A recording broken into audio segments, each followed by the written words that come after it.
नमस्ते, मेरा नाम है चारू सिंह और लाइव लॉ में आपका स्वागत है। भारत की राष्ट्रभाषा यानी नेशनल लैंग्वेज क्या है? अगर मैं आपसे ये सवाल पूछूं तो संभावना है कि आप जवाब में हिंदी कहेंगे, है ना?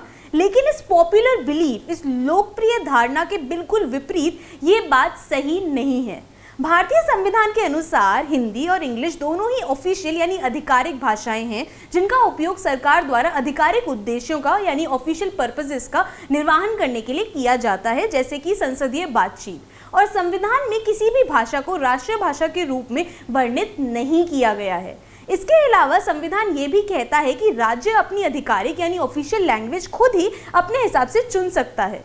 देखिए, हिंदी से 44% भारत की आबादी बोलती है और बाकी की जो बची आबादी है वो 120 अन्य भाषाओं का प्रयोग करती है। अनुच्छेद 346 और 347 के प्रावधानों के अनुसार एक राज्य अपने यहाँ इस्तेमाल होने वाली एक या एक से अधिक भाषाओं को अपना सकता है या खुद हिंदी को भी अपनी आधिकारिक भाषा के तौर पे अपना सकता है।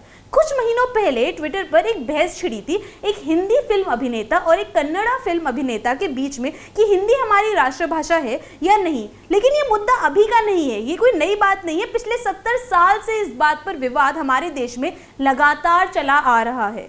देखिए, ऑफिशियल लैंग्वेज यानी आधिकारिक भाषा होती है जो सरकारी कामकाज के लिए इस्तेमाल करी जाती है, और राष्ट्रीय भाषा इस तरह उससे अलग होती है कि उसका प्रयोग सामाजिक उपयोग में भी होता है। और हमारे संविधान में कोई भी भाषा राष्ट्रीय भाषा के रूप में नहीं दी गई है। जैसा कि आपको पहले बताया, संविधान के भाग 17 में अनुच्छेद 343 से 351 के बीच इस संदर्भ में प्रावधान मौजूद हैं। भारतीय संविधान के अनुच्छेद 343 के अंतर्गत देवनागरी लिपि में हिंदी देश की अधिकारी भाषा यानी ऑफिशियल लैंग्वेज होगी। शुरुआत में भारत की स्वतंत्रता के बाद भारत में संविधान में 14 भाषाओं को शामिल किया गया था। जब भारत में अंग्रेजी हुकूमत चला करती थी तो हिंदी, उर्दू और अंग्रेजी अधिकारी भाषाएं हुआ करती थी। भारत में अंग्रेजों का मानना था कि भारतीयों को अगर अंग्रेजी आ जाएगी, वो लिखना पढ़ना अंग्रेजी में सीख जाएंगे, तो सस्ते में पढ़े लिखे काम करने वाले लोग मिल जाएंगे जो उनकी हुकूमत को आगे भारत में लेके जाएंगे और उनके व्यवसाय में मदद करेंगे। लेकिन इसके बाद ये देखा गया कि सिर्फ बड़े बड़े घरानों में ही अंग्रेजी बोली जाती थी, तो उस वक्त एक वर्ग को लगता था कि भारत में हिंदी का प्रचार होना चाहिए, उसे आगे बढ़ाना चाहिए, और एक वर्ग को लगता था कि उर्दू को आगे बढ़ाना चाहिए, उसका प्रचार होना चाहिए।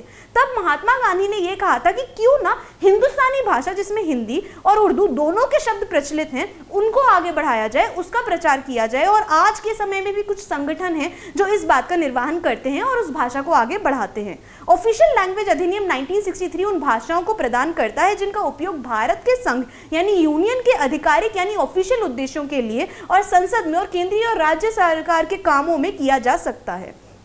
वर्तमान में भारत में बोली जाने वाली 22 भाषा इस वक्त आधिकारिक रूप से रजिस्टर्ड या पंजीकृत हैं, जो है असमीज, गुजराती, बंगाली, हिंदी, कश्मीरी, कन्नड़ा, कोंकणी, मणिपुरी, मराठी, मलयालम, उड़िया, नेपाली, पंजाबी, संस्कृत, तमिल, तेलुगु, बोडो, उर्दू, सिंधी, संतली, मराठी और डोगरी।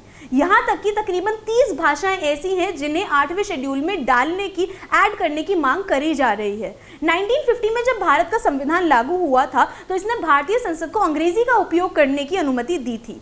कुछ वर्षों के बाद 1964 में हिंदी को अधिकारी भाषा बनाने का निर्णय लेने की बात चली और उसका निर्णय लिया गया, तो सरकार को उन लोगों के विरोध का सामना करना पड़ा जो हिंदी नहीं बोलते थे।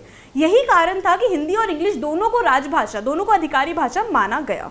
यहाँ तक कि कुछ ही वर्षों पहले एक नेता ने भी ये कहा था कि हमें अपने भाषण में हिंदी को राज्य भाषा के रूप में मानना चाहिए, अपनाना चाहिए और आगे बढ़ाना चाहिए। लेकिन उसके बाद कई हैशटैग आ गए सोशल मीडिया पे और कई विवाद छिड़ने लगे स्टॉप हिंदी इम्पोजिशन के नाम से, जो ये वर्ग कह रहा था कि जिन्हें हिंदी नहीं आती उनके ऊपर हिंदी को लादना बंद कर दिया जाए, उनसे जबरदस्ती बुलवाने की कोशिश नहीं करी जाए। आज की इस वीडियो में इतना ही। आगे की जानकारी के लिए बने रहिए हमारे साथ सिर्फ और सिर्फ लाइव लॉ पे और सब्सक्राइब करना न भूलें। धन्यवाद।